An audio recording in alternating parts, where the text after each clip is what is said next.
Tom, good morning. The U.S. Coast Guard right now is preparing to load up supplies and medical personnel and head to some of the hardest hit regions. Then they'll transport some critically wounded patients back here to Port-au-Prince.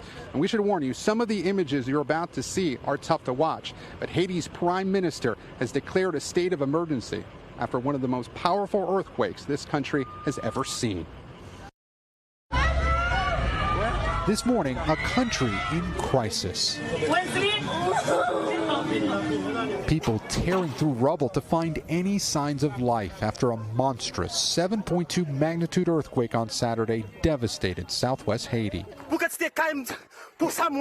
The death toll now soaring to nearly 1,300, with more than 5,000 people hurt, many seriously. People just started screaming everywhere on the streets and just out of, panic and fear. The massive quake flattening buildings across Haiti's southern peninsula, triggering landslides that cut off access to some smaller communities. Families who lost their homes are now sleeping on nearby soccer fields. Hospitals already pushed to the brink by the COVID pandemic forced to set up triage centers outside. People in desperate need of aid evacuated by air to Port-au-Prince.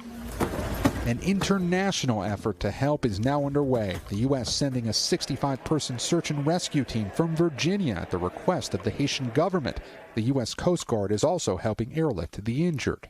Overall, how significant is the devastation in that part of the island? It's a pretty significant scope of damage, a substantial amount of work to be done. This is the latest devastation for a country that has never fully recovered from an earthquake in 2010 that killed as many as 300,000 people. Haiti is also already dealing with political chaos sparked by the brazen assassination of its president last month. And now, Tropical Storm Grace is forecast to hit Haiti by tomorrow, bringing punishing rain that could lead to flash flooding and new mudslides. Yet another blow to a country in crisis.